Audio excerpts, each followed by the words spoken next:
Dites-moi aujourd'hui quel est le vrai nom de la Tour Eiffel. Est-ce que vous savez? Je pense qu'après avoir vu cette vidéo, tu vas vouloir la liker, la partager, la commenter, la télécharger, l'envoyer à tout le monde. Sincèrement, il n'y a pas information plus explosive que ce que je vais te dire aujourd'hui. Alors commençons l'explication. Lorsque tu arrives devant ce monument, tu as cette frise qui part de 2024, les Jeux Olympiques, et qui arrive jusqu'ici, 1898. On est d'accord?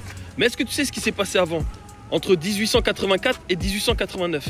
Bouge pas, je te l'explique. Donc, comme je vous disais hier, le mémorial qui a été choisi pour le bicentenaire de la Révolution de 1789, il s'agit bien de la Tour Eiffel. D'accord? C'est notamment pour cette raison que la République française en a fait son symbole. Mais comme je vous disais, ce qu'on ne vous dit pas, on ne revient pas aux origines de cet édifice. C'est en 1885 que Eiffel ainsi que 3 autres ingénieurs qui se nommaient Nouguier, Koechlin et Sauvestre, ces 4 hommes ont déposé un brevet, le brevet 164364, puis proposé au concours justement des expositions universelles de Paris de 1889. Mais en 1884, quand ils en ont eu l'idée, savez-vous comment est-ce qu'ils l'ont appelé? Je vais vous montrer le premier croquis, d'accord? C'est un croquis officiel conservé au musée d'Orsay, mais très étrangement qu'il n'expose pas en public. Croquis que je vous rappelle qu'il a été réalisé pour le mémorial de la commémoration de la Révolution française, soi-disant de 1789. Et voilà comment s'appelait ce mémorial centenaire. Ce mémorial se nommait Gallia.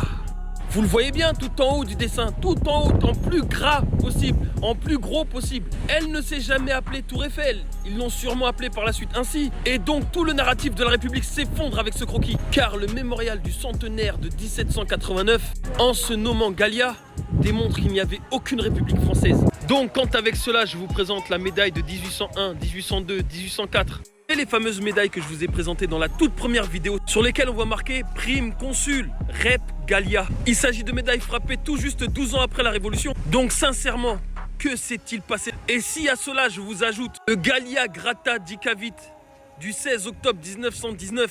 Vous savez cette inscription gravée à l'entrée de la basilique du Sacré-Cœur qui démontre que 1 an après la Première Guerre mondiale, Gallia était toujours en place. Je pense que désormais avec toutes ces preuves, il est temps de leur demander des comptes.